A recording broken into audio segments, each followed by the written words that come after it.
오늘은 저희가 14절부터 공부하죠. 우선 들어가기 전에 말씀은 나누어서 공부를 해야 합니다. 말씀을 나누어서 공부하기를 싫어하면 여기 나눈다는 말은 하나님의 경륜에 따라서 말씀이 나누어지는 겁니다. 그러니까 하나님께서 인류를 경영하는 그러한 어떤 방침이 세대마다 다른 것입니다. 그러면 구원 계획도 달라집니다.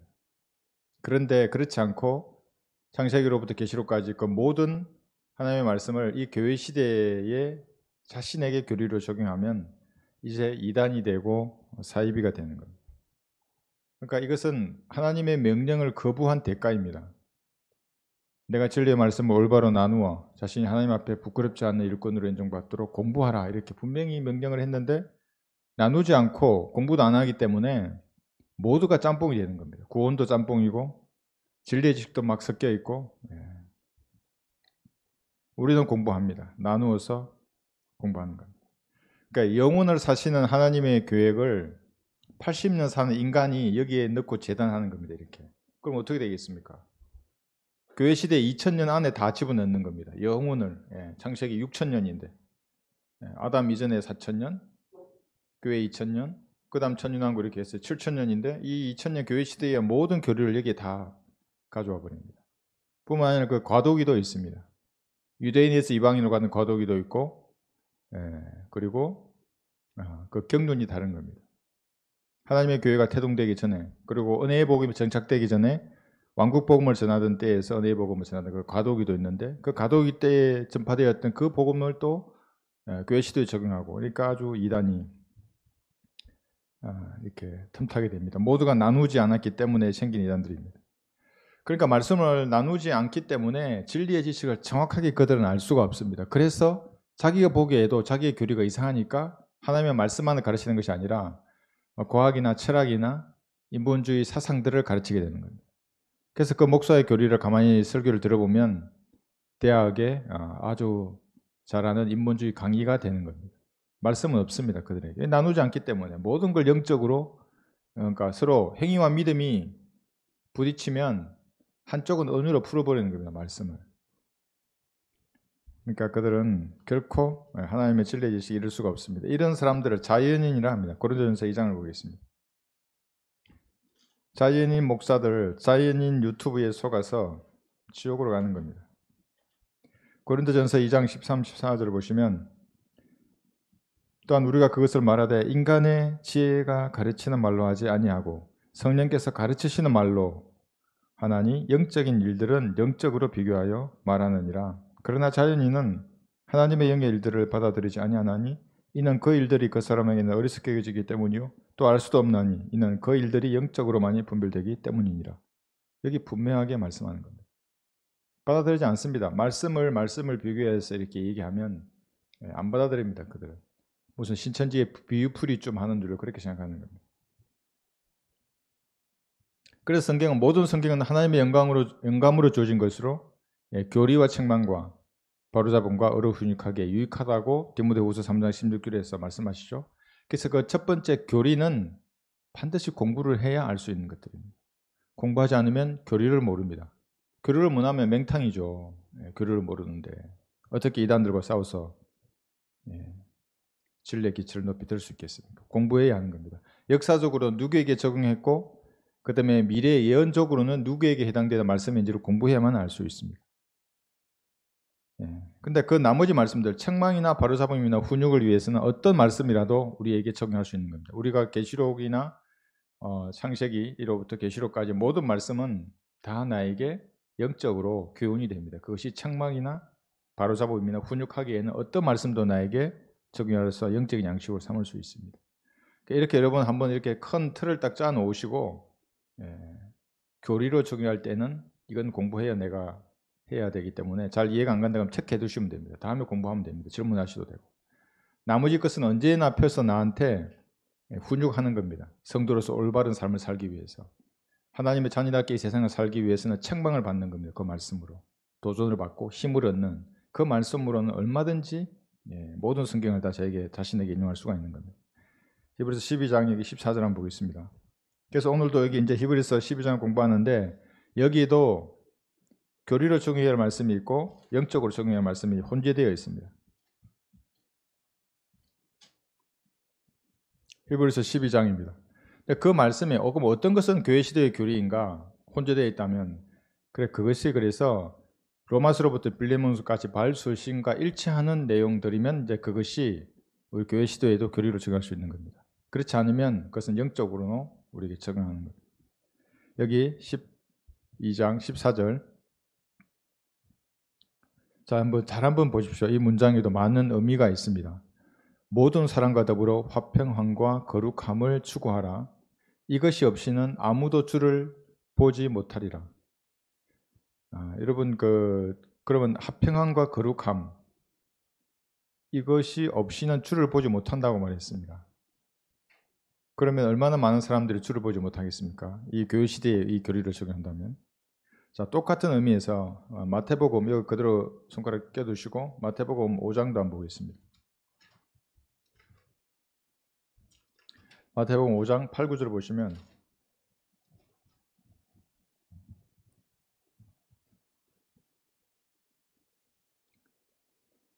마태복음 5장, 6장, 7장의 교리적인 위치를 여러분 이제 다 아셔야 됩니다. 이때는 왕국이 임할 수 있는 시대였습니다. 시기였습니다. 그래서 예수님이 유대인에게 말하는 겁니다. 왕국 백성들에게. 그런데 왕국은 거부되었죠. 이제 마태 12장부터 본격적으로 거부되다가 십자가에서 끝내 거부됩니다. 첫 번째 거부였죠. 사도행전 7장에 또 거부되는 겁니다. 근데 마태 5장에는 그 왕국이 임할 수 있는 상황에서 말을 합니다. 그래서 이것이 대환란과 천인왕국과 관련된 교리의 말씀입니다. 마태오 5, 6, 7장이 8절부터 보시면 마음이 순결한 자들은 복이 있나니 그들이 하나님을 볼 것이며 이게 우리에게 교리로 적용이 되면 어떻게 되겠습니까? 마음이 순결한 자가 하나님을 본다 그러면 은혜의 복음과는 전혀 상관없는 것이죠. 아무리 마음이 순결하더라도 예수님 영접하지 않으면 마귀의 자식입니다. 교회 시대에는. 그런데 대환란이나 천운왕국은 다른 것입니다. 화평케 하는 자들은 복이 있나니 그들이 하나님의 자녀라 불릴 것이며 교회 시대의 하나님의 자녀는 뭡니까? 예수님의 구주를 영접해야 되지 않습니까? 근데 지금 이 구절에서는 화평케 해야 하나님의 자녀가 됩니다. 그러니까 대환란과 천운왕국하고 교회 시대를 혼동해버리면 결코 구원받을 수 없는 마귀의 자식이 되는 겁니다. 그래서 나누어라고 그렇게 성경에서 말씀하시는 겁니다. 나누어라 나누어라 명령하는 겁니다. 그렇게 나누어서 공부하라고. 교회 시대에 만약에 예수님 영접하지 않았는데 화평을 추구하고 거룩함을 추구한다. 그런 데서 무슨 자기가 하나님을 본다고 말한다. 그 하나님은 마귀입니다. 밑에 천사이고. 어떤 사람 말하지 않습니까? 너의 하나님과 너의 하나님 같은 하나님이나 다른 하나님. 그것은 예수님을 구주로 영접했느냐 영접하지 않았느냐를 보면 됩니다. 영접하지 않고 뭔가 본다 그러면 밑에 천사입니다. 그는 마귀입니다. 영접하고 무엇을 본다고 해도 마귀일 수 있습니다. 성경 기록된 말씀을 봐야지. 왜 기록된 말씀을 팽개쳐두고 허상을 쫓는 것입니까? 어떻게 이런 차이가 있을 수 있는가? 그래서 계속해서 마태복음 5장의 그 시간적인 위치를 보라는 거예요. 이걸 이해하지 못하면 진리의 지식은 그 사람에게 요원한 것입니다. 아직 그 마태복음 5장은 십자가 이전입니다. 구약 아래입니다. 구약. 모세의 언약 아래에 있는 상태입니다. 아직은 새 언약이 아닙니다. 뉴 테스터먼트. 하나님의 피가 흘려진 신약이 아닙니다. 아직 멀었습니다만 이제 마태복음 5장인데 그때 예수님 하시는 말씀 유대인들에게 이 왕국에 관련돼서 말하는 겁니다. 이 왕국이 천국입니다. 킹덤 오브 헤븐입니다. 지금 그때입니다. 예수님께서 죽으시고 부활하셔서 죄의 문제를 해결했다고 하는 고린도전서 15장 1절에서 4절은 아직 기록되기 전입니다. 이것이 마태복음 5장입니다. 이 차이를 모르면서 성경을 공부한다는 것은 마귀의 뜻을 행하면서도 하나님의 뜻을 행한다고 하는 것과 똑같은 것입니다. 자, 시편 24장도 한번 보겠습니다. 지금 제가 이걸 설명드린 이유가 지금 본문에서 우리가 읽은 이 구절은 교회 시대가 아니라고는 말씀을 드리려고 하는 겁니다. 시편 24장 여기 3절에서 5절을 보시면 여기도 마찬가지입니다. 여기도 교회 시대가 아닙니다. 대환란과 천인왕국입니다. 재림을 말하는 겁니다. 24장 3절 시편입니다. 주의 산에 오를 자가 누구며 그의 거룩한 곳에 설 자가 누구인가? 깨끗한 손과 순결한 마음을 지닌 사람이니 그는 헛된 것에 자기 혼을 들어올리지 아니하며 거짓되이 맹세하지 아니하였도다. 그는 주로부터 복을 받고 그의 구원의 하나님으로부터 의를 받으리라. 이 교회 시대의 구원이 아닙니다. 지금 이게 여기 보시면 순결한 마음을 지닌 사람이어야 한다고 말하고 있기 때문에 그렇습니다. 자, 교회 시대 여러분들 어떻습니까? 구원 받을 때는 순결한 마음을 지니실 수 있습니다. 구원 받는 것 순구하는 것 아주 정결한 마음을 지녀서 구원 받았습니다. 그 후에는 어떻게 됩니까? 다시 세상에 휩쓸려서 방탕한 삶을 사는 수많은 그리스도인들이 있습니다. 더러운 마음을 가지고 사는 거죠. 그럼 그들이 주님을 뵙지 못하겠습니까? 뵙습니다. 어디서 뵙습니까? 그리스도의 심판석에서 뵙는 겁니다. 수치와 부끄러움을 당할 것입니다. 그러나 성경은 순결한 마음을 지닌 사람은 하나님을 본다 그러고 하나님 앞에 선다고도 얘기합니다. 그때가 대환란이나 천인왕국 때입니다. 교회 시대가 아닙니다. 그러나 교회 시대에 우리는 이것을 영적으로 적용할 수 있습니다. 모든 말씀은 영적으로 적용할 수 있는 것입니다. 어떻게 영적으로 적용할 수 있는가? 우리가 화평함과 거룩함이 없이는 다시 히브리서 12장으로 가겠습니다. 지금 14절을 우리가 공부하는데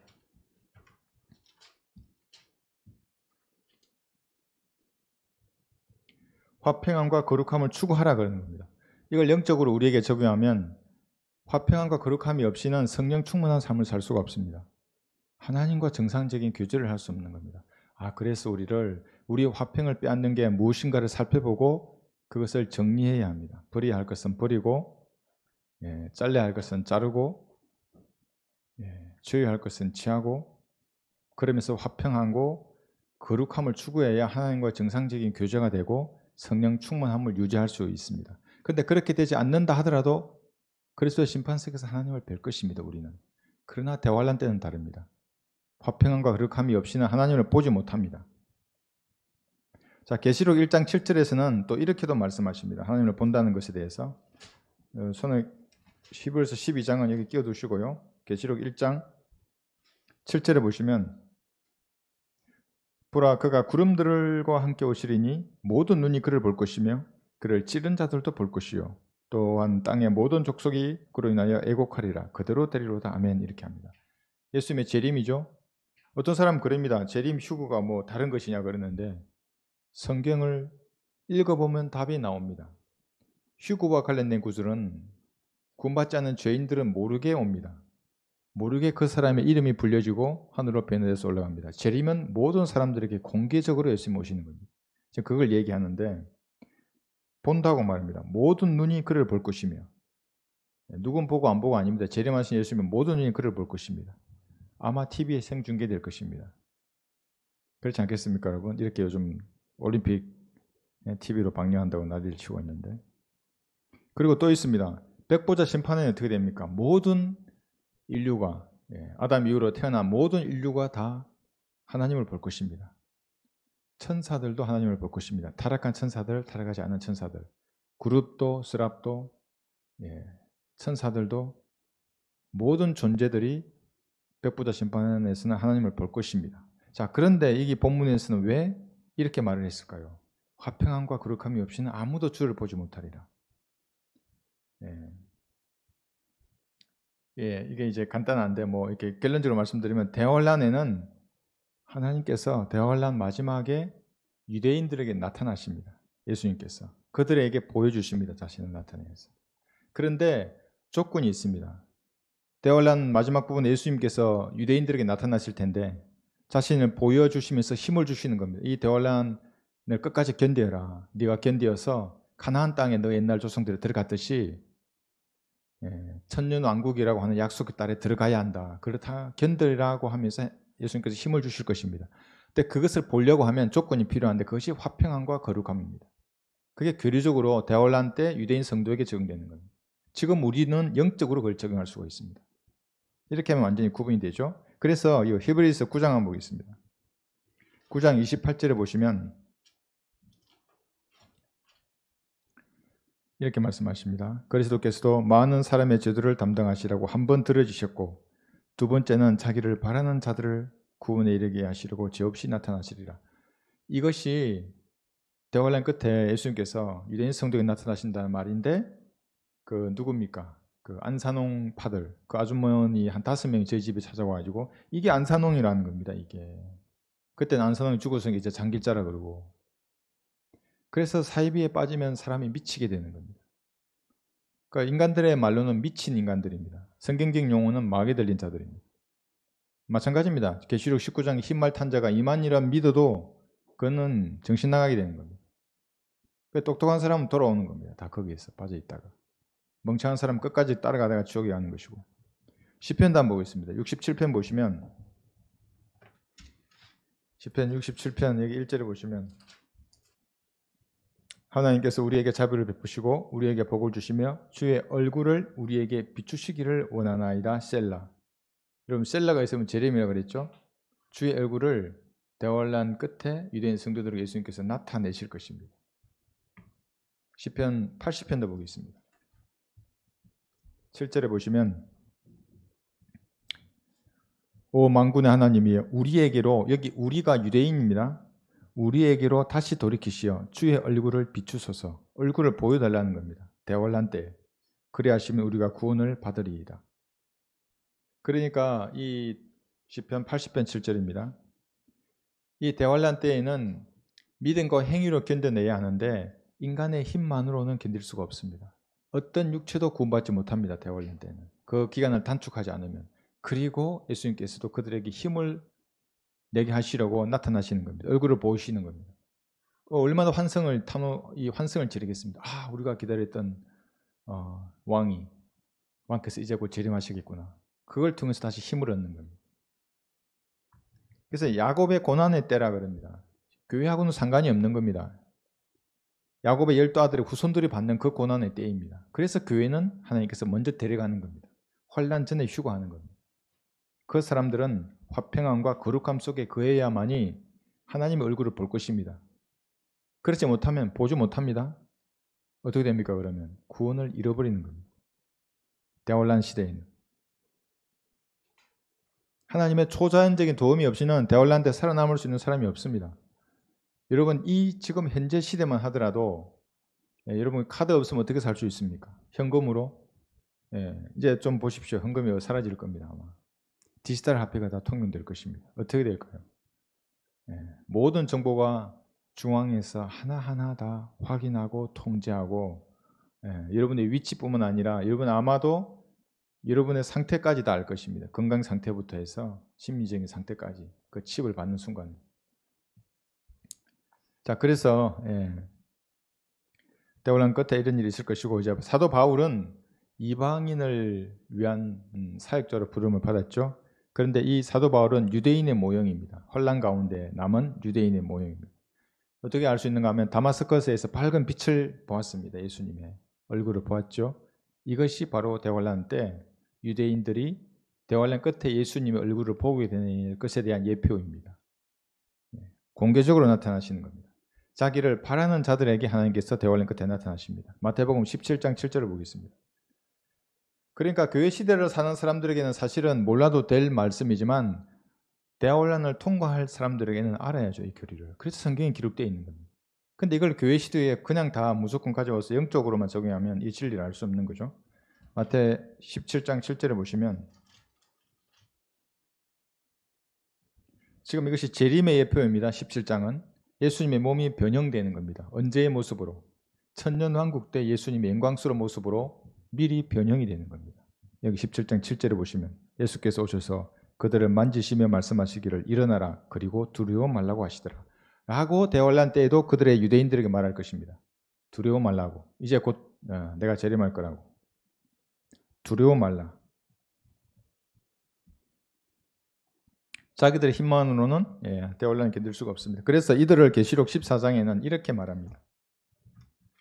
우리가 아닙니다. 계시록 14장 여기 12절에 보시면,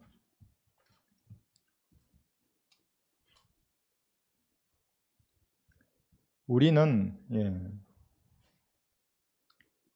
예수님의 피로 이미 구속이 되었고, 지난 시간 배웠죠. 대속되었고, 그래서 하나님과 화해되었습니다. 몸값이 이미 지불되었습니다. 우리는. 그러나 대환란에 남겨진 성도는 다릅니다. 그들은 여기에 성도들의 인내가 있으며 여기에 하나님의 계명들과 예수의 믿음을 지키는 자들이 있느니라고 하더라. 여기 계명이 있고 예수의 믿음을 지키는 것입니다. 그래서 대환란 때는 행함과 믿음으로 구원받는다고 하는 겁니다. 수많은 행위의 구절들이 대환란에 관계된 구절입니다. 그래서 그때를 위해서 끝까지 견뎌야 하는 겁니다. 그리고 예수님께서 마지막에 대환란 끝에 나타나시는 겁니다. 두려워 말고 힘을 내라고 하는 겁니다. 곧 이제 재림에서 이 땅에 예수님께서 의로 통치하시는 겁니다. 천년왕국이 이 땅에 펼쳐지는 것입니다. 이게 14절입니다. 예, 한 구절이지만 많은 의미가 담겨 있습니다. 성경을 나누지 않으면 이 구절을 그냥 넘어가버리거나 영적으로만 해석할 우리가 있습니다. 다시 여기 15절을 보시면 하나님의 은혜에 미치지 못하는 자가 이제 등장합니다. 한번 보겠습니다. 히브리서 12장 15절. 열심히 돌아보아 하나님의 은혜에 미치지 못하는 자가 없도록 하고, 하나님의 은혜에 미치지 못하는 자가 없도록 하라는 겁니다. 이게 무슨 말이겠습니까? 교회 내에도 구원받지 않은 사람이 들어올 수 있습니다. 그런 사람이 있는지, 하나님의 은혜에 미치지 못하는 자가 있는지 살펴보고 그건 구령해야 하는 겁니다. 그 얘기입니다.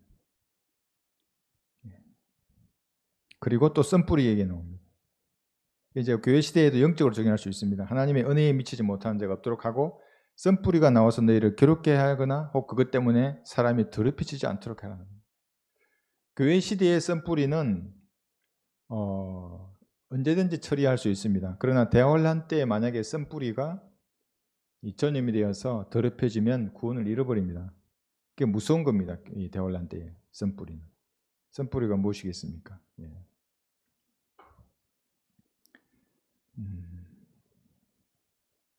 썬뿌리란 이 마음의 병들입니다.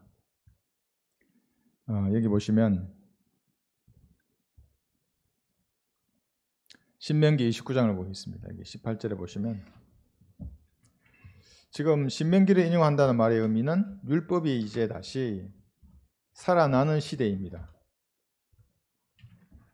신명기 29장 여기 18절에 보시면 율법이 살아나는 시대이기 때문에 이 신명기 29장 18절에 이 예화를 듭니다. 우리는 율법이 그리스도인들의 율법은 폐기되었죠. 믿지 않는 자들에게만 있습니다. 양심도 아직 살아있고 지옥에 던지는 겁니다. 그러나 대환란 때에는 율법이 살아나고 유대인과 이방인을 완전히 구분해서 다시 유대인의 경륜으로 돌아가게 되는 겁니다. 그래서 여기 신명기 29장 18절 보시면 이는 너희 가운데 남자나 여자가 족속이나 지파나 그의 마음이 오늘 주 우리 하나님으로부터 돌이켜서, 이 마음이 문제입니다. 마음이 돌이켜서 이런 민족들의 신들을 섬기러 가는 자가 있을까 함이며 너희 가운데 독초와 쑥을 내는 뿌리가 있어. 이겁니다. 마음에 독초와 쑥을 내는 뿌리, 이게 썬뿌리입니다. 자, 그 다음 19절 보십시오. 그가 이 저주의 말들을 들을 때에 그가 자신의 마음속에 스스로를 축복하여 말하기를 내가 비록 내 마음의 상상대로 행하고 목마름에 술 취함을 더할지라도 내게 평안이 있으리라 할까 함이라. 주께서 그런 자를 아껴두지 아니하실 것이요 주의 진노와 그분의 질투가 그 사람에게 대하여 연기처럼 올라가 이 책 기록된 모든 저주가 그에게 내릴 것이며 또 주께서는 그의 이름을 하늘 아래로부터 지워버리시리라. 마음이 하나님으로부터 돌이켜서 이런 민족들의 신을 섬기는 겁니다. 대환란 때 여러분 적그리스도로 경배하면 지옥에 가는 겁니다. 표를 받거나. 이런 썬뿌리들입니다. 뿐만 아니라 이 썬뿌리는 우리에게 영적으로 적용했을 때는 수많은 마음의 병들입니다. 전염되는 겁니다. 이런 것들은. 교회를 오염시키거나 파괴할 수 있습니다. 이런 썬뿌리들. 불평, 불만은 여러분 전염되는 겁니다. 한 사람이 누구에 대해서 불평, 불만하면 금방 전염됩니다. 교회를 파괴하는 겁니다. 이게 하나님의 은혜에 미치지 못하는 자를 찾을 때도 요겁니다. 이런 것들이 은혜에 미치지 못하게 하는 것들입니다. 그래서 용서하고 관용하지 못하면 이제 정죄하기 시작을 하지 않습니까? 그럼 교회가 파괴되는 겁니다. 갈라디아서 5장 15절은 이렇게 말씀하십니다. 제가 읽겠습니다. 그러나 만일 너희가 서로 물어 뜯어 삼킨다면 서로 멸망하지 않도록 주의하라. 판단하고 정죄하면 이렇게 물어 뜯고 삼키는 겁니다. 서로. 그러지 않도록 주의하라고 말씀하십니다. 누룩이 침투하지 못하도록 경계를 해야 합니다. 사탄의 세력들은 교회를 파괴하라고 하는 겁니다. 그래서 항상 이간질시키고 의심을 심어주게 하고 썬뿌리가 그 마음에 생기게 하는 겁니다. 그러면 어떻게 됩니까? 설교를 들을 수가 없습니다. 신뢰가 안 가는데 목회자에게. 형제 자매를 신뢰할 수 없으면 마귀가 승리한 겁니다. 교회는 힘을 잃어버립니다. 분열되는 것입니다. 이것을 경계해야 합니다. 그러나 교류적으로는 이 환난 성도에게 해당되는 겁니다. 이 썬뿌리. 그래서 이러한 경고, 이 경고는 에스와 관련이 있습니다. 창세기 25장에서 여러분 에스가 어떤 사람이었냐면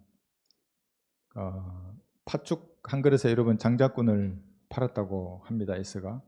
근데 그 의미가 단순히 팥죽 한 그릇에 있는 것이 아닙니다. 아브라함이 받을 축복이 있습니다. 그 복을 에스는 걷어차버린 겁니다. 그게 뭐냐면 아브라함을 축복하면 축복을 받고 아브라함을 저주하면 저주받는 것하고 팔레스타인의 땅을 받는 것입니다. 땅을 유업으로 받을 수 있는데 에스는 이 두 그릇을 다 경시한 겁니다. 그게 뭐야 뭐 안 받으면 어때? 잘 먹고 잘 살면 되지. 이런 식입니다. 에스의 마음. 그러니까 에스는 땅을 받지 못했던 겁니다. 그렇듯이 대환란을 맞이한 유대인들도 에스처럼 천년왕국의 땅을 받을 수 있는데 그걸 경시 여겨서 에스처럼 잃어버리지 않도록 해라. 에스는 너무나 그 먹는 것에 심취해가지고 이놈이 그걸 놓쳤다. 너는 그러지 말라고 지금 하는 겁니다. 그래서 에스와 이게 관련이 있는 것입니다. 그래서 에스가 그 후에 눈물로 간구합니다. 그래도 소용이 없었습니다. 환난 성도도 마찬가지입니다. 한번 그렇게 구원을 잃어버리고 썬뿌리가 퍼지든지 어떤 형태로든지 잃어버리면 다시 회개해서 새롭게 할 수가 없습니다. 축복은 당연히 받을 수 없고 천년왕국의 땅도 못 들어가고 구원을 잃어버리고 지옥에서 불타는 것입니다. 그리스도인에게는 이게 영적으로 적용이 가능합니다. 거울이 되는 것입니다. 히브리서 4장 16절 한번 보겠습니다.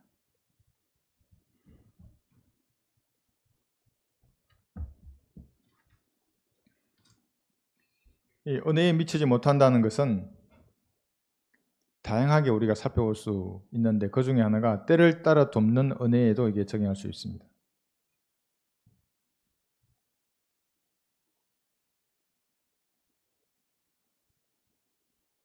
때를 따라 돕는 은혜. 히브리서 4장 16절입니다. 보시면 그러므로 우리가 하나님의 은혜의 보좌로 담대히 나아가자. 이는 우리가 자비를 얻고 필요한 때에 도우시는 은혜를 발견하기 위함이라 이렇게 말합니다.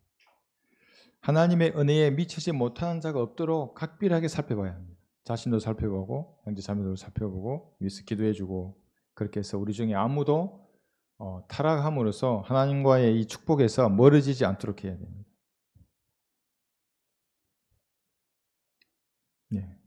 필요한 때에 도우시는 은혜가 없으면 그리스도인들이 어떻게 기쁜 마음으로 하나님을 섬길 수 있겠습니까? 기도해도 들어지지 않는데 아무리 불러도 하나님 응답하지 않으면 사역은 거기서 그만두어야 하게 되는 겁니다. 기도로 사역은 하는 것입니다. 여러분의 신앙생활도 마찬가지입니다. 하나님과의 교제 가운데에서는 응답으로 이 세상을 사는 겁니다. 그리스도인들은. 근데 하나님 응답하지 않으신다. 어떻게 살 수 있겠습니까? 그리스도인들. 그래서 이 썬뿌리 마음의 병은 환난 성도를 구원을 잃어버리게 하지만 그리스도인 우리에게는 정상적인 그리스도인의 삶이 불가능하고 전염시킵니다. 바이러스가 전염되는 건 여러분 다 아시죠? 하품도 전염됩니다. 누군가 하품을 하면 같이 졸고 싶은 게 사람이라고 합니다. 이게 조사 누가 연구 결과에 나왔습니다. 이게 같이 졸고 싶어하는 겁니다. 불평, 불만, 고통, 괴로움, 육신적인 삶, 죄의 종으로 사는 삶, 이 모두 전염되는 것입니다. 자기만 그렇게 살면 되는데 어느덧 옆에 있는 형제 자매에게 이런 육신적인 삶이 전염시킵니다.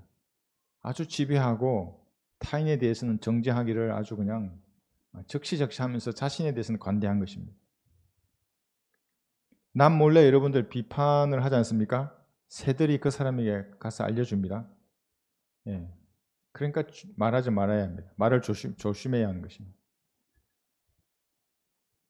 마귀들이 다 알려줍니다. 여러분 불평불만하고 썬뿌리를 이렇게 입 밖으로 드러내는 순간에 그래서 그 입은 닫고 은혜를 끼치다 말을 하는 겁니다.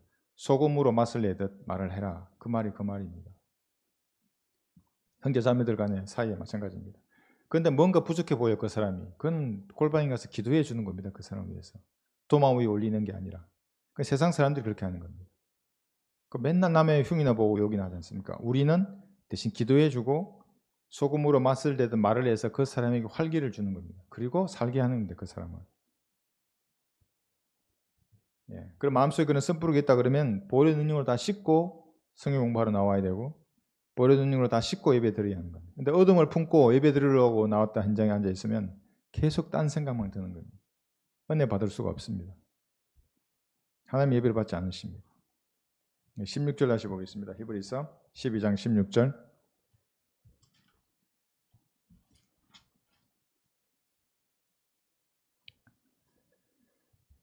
여기 이제 에서가 나옵니다. 음행하는 자나 한 그릇 음식을 위하여 장자권을 판 에서와 같이 속된 자가 없도록 하라. 교회 시대의 에서는 누구에 있습니까? 그리스도의 심판석에서 받을 우리의 면류관과 상급, 영원한 통치권을 경시하는 자입니다. 그리고 한 그릇 팥죽에 장자권을 팔았듯이 이 땅을 살면서도 그 영원한 유업은 관심을 두지 않고 팥죽같이 사라질 것들에 관심을 두는 겁니다. 돈이나 명예나 사랑이나 행복이나 땅의 것만 사는 사람들, 에스와 같은 속된 자입니다. 혼란 시대에 그런 자들은 다 구원을 잃어버립니다. 다 표를 받거나 세상에 동화되는 겁니다. 아니 전 세계의 미디어가 지구를 통치하는 왕에 대해서 매일이지 아마 방송을 할 테고 적그리스도에 대해서 찬양을 하면서 지구의 평화의 왕이라고 할 텐데 자기 혼자서 그애가 적그리스도하고 얘기하는 사람을 살려두겠습니까? 예. 그래서 우리는 이런 에스와 같이 속된 자가 되지 말아야 합니다. 보이지 않는 것을 찾아야 하는 것입니다. 시민권이 하늘에 있기 때문에 우리 그리스도인들은 땅에 소망이 없는 사람들. 17절 보시면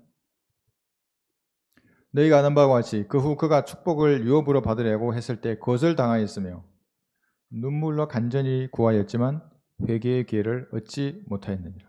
이것이 대환란 때의 성도를 말하는 것입니다. 교회 시대 우리가 아닙니다. 에스처럼 될 거야 너희들은. 교회 시대는 자백하고 다시 시작하면 됩니다. 언제든지 가능합니다. 진심으로 내가 누치고 보혈의 능력으로 그 피를 죄를 씻으면 되는 겁니다. 그럼 즉시 어둠이 물러가고 빛이 가득해집니다. 환란 때는 다릅니다. 히브리서 6장 한번 보겠습니다. 제가 공부했었죠. 여기 4절에서 보시면 이것을 교회 시대의 교리로 적용해버리면 아무도 구원의 확신을 가질 수 없습니다. 그러면 설령 구원받은 자라고 해도 평생을 악의로 사는 겁니다. 영적으로. 결코 복음을 전하거나 거리에서 외치거나 구령하지 못합니다. 그 사람은. 한번 깨우침을 받고 하늘의 선물을 맛보며 성령의 동참자가 되고 하나님의 선한 말씀과 어느 세상의 능력을 맛본 자들이 만약 떨어져 나간다면 다시 새롭게 하여 회개시킬 수 없나니 이는 그들이 스스로 하나님의 아들을 다시 십자가에 못 박아 공개적으로 조롱합니다. 환난 성도들은 다시 한번 떨어져 나가면 다시 새롭게 할 수 없습니다. 교회 시대 성대는 언제든지 가능합니다. 그래서 지혜 있는 사람은 언제든지 보혈의 능력으로 거룩한 빛을 가득 품는 것입니다. 언제든지 들어오면 씻어냅니다. 자백해서 버리고 다시 하나님과의 교제를 해서 새 힘을 얻는 겁니다. 그리스도인들. 여기 히브리서 12장 우리가 보는데요. 18절부터 23절까지 제가 쭉 읽겠습니다. 한번 들어보십시오. 너희가 이런 곳은 히브리서 12장입니다. 손으로 만져볼 수 있는 불붙은 산도 아니요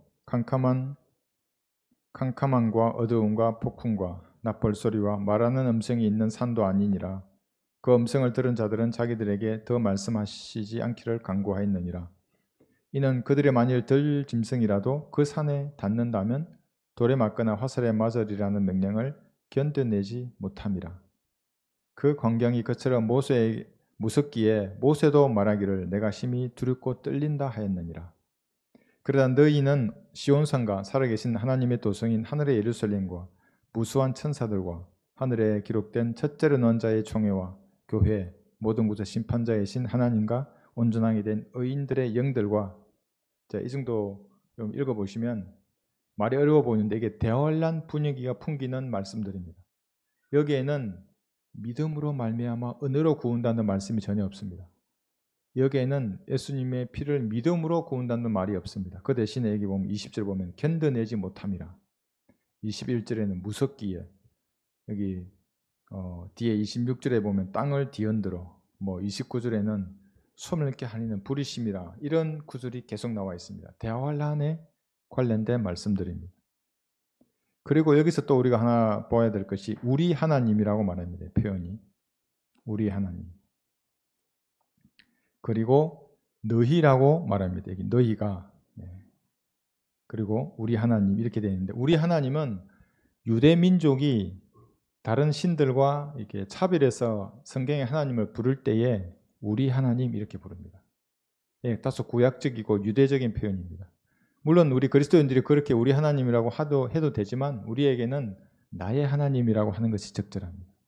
나의 하나님입니다. 우리는.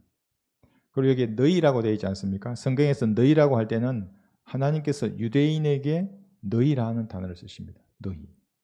지금 그러니까 제가 지금 말씀드린 것은 히브리서 12장은 교회 시대 성도가 아니라 환란 시대 성도, 유대인에게 하는 말이라는 것을 성경 문맥이 말씀한다는 것을 말해주는 것입니다. 이게 한번 보겠습니다. 마태복음 6장에 보시면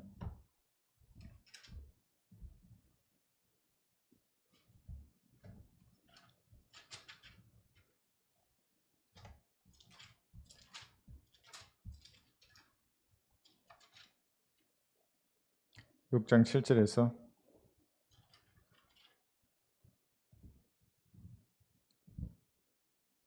너희는 기도할 때에 이 기도들이 하는 것처럼 헛된 반복으로 하지 말라. 이는 그들이 말을 많이 하여 들으실 줄 생각함이라.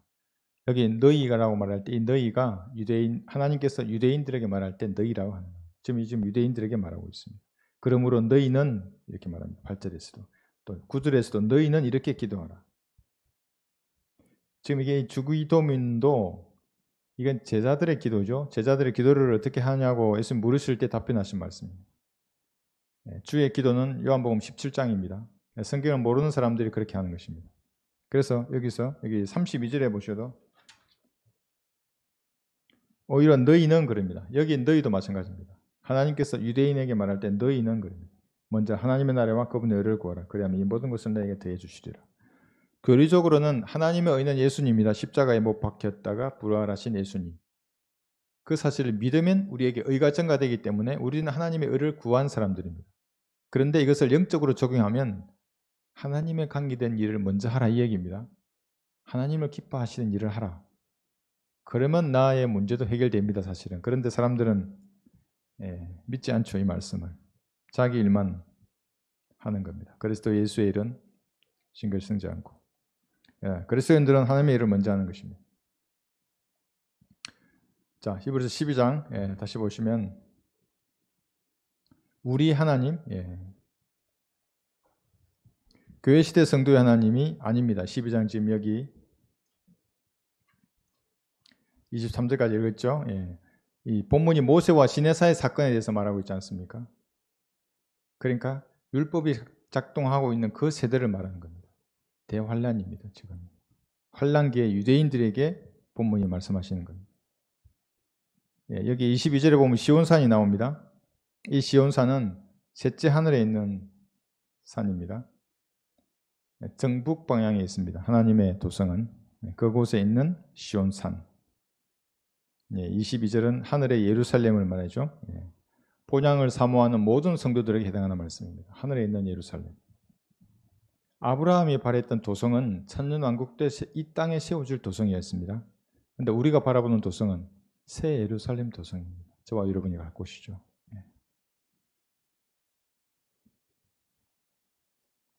24절을 보겠습니다. 24절 보시면 히브리서 12장입니다. 이 구절은 저희가 히브리서 8장에서 공부를 했었던 구절입니다. 새 언약의 중보자이신 예수와 아벨의 피보다 더 좋은 것을 말하는 뿌리는 피에 이르느니라.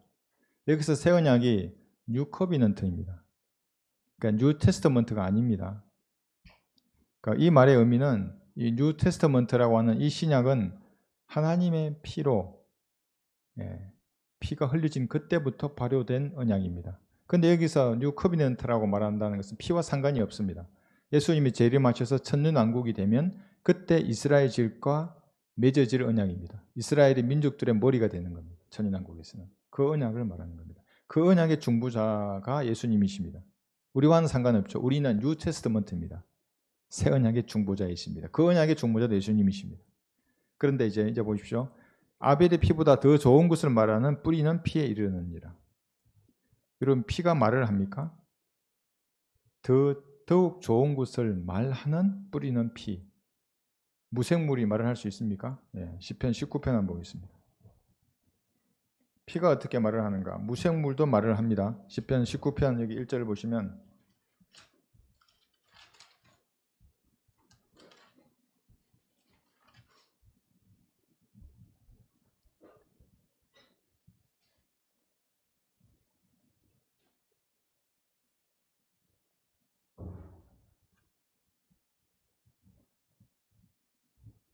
하늘들이 하나님의 영광을 선포하고 창공이 그의 손으로 하신 일을 나타내는도다. 낮은 낮에게 말하고 밤은 밤에게 지식을 보여주니 말도 없고 언어도 없으며 그들의 음성도 들리지 않으나 그들의 선율은 온 땅을 찔러 뻗어 나가고 그들의 말은 세상의 끝까지 다다랐으니 그가 그들 가운데 태양을 위하여 장막을 세우셨도다. 태양은 신랑방에서 나오는 신랑 같고 경주하는 강한 남자처럼 기뻐하는도다. 들리지 않는데 그 선율이 온 땅을 뻗어 나갔다고 합니다. 하늘의 별들이.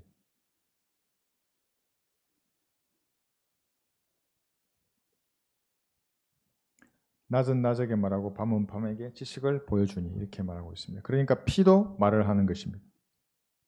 육체의 생명은 피에 있기 때문에 피 흘림이 없이는 제사함이 없는 것입니다. 아벨의 피가 하는 말은 뭐냐면 아벨의 피, 목자인 어린 양의 죽음을 말하는 겁니다. 목자인 어린 양의 죽음. 그러니까 목자인과 동시에 어린 양의 죽음을 아벨의 피가 말하는 것입니다. 그 피는 구약 때 드린 그런 제사장이 드린 그러한 제물들처럼 매년 드려야 될 필요가 없었습니다.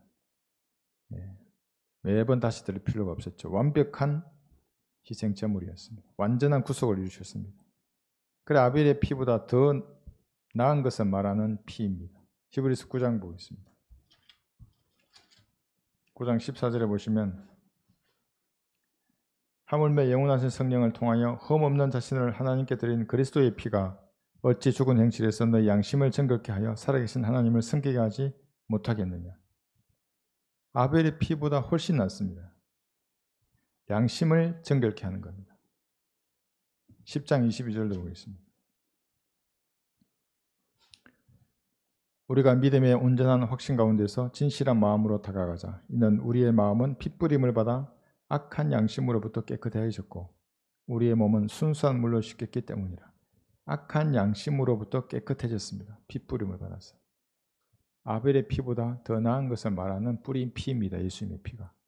그래서 예수님의 피를 믿고 구원받지 않은 사람은 선한 양심이 아니라고 말하는 겁니다. 악한 양심을 가진 사람. 근데 우리는 선한 양심을 가졌습니다. 그 피의 능력으로. 그래서 매일 이 피 뿌린 가운데 하나님과 온전히 동의하는 그리스도인이 되어야 합니다. 그래야 능력이 생기는 겁니다. 그렇지 않으면 그냥 종교인들하고 아무런 차이가 없습니다. 길을 가도 피곤하고 조금 하면 힘들고 지치고 낙심되고 그러는 겁니다. 그러나 이 피와 동의하면 하나님께서 항상 힘을 주십니다. 그것도 새 힘을 주십니다. 그리스도는 이 힘으로 살아야 하는 것입니다. 오늘 히브리서 공부 여기까지 공부하겠습니다.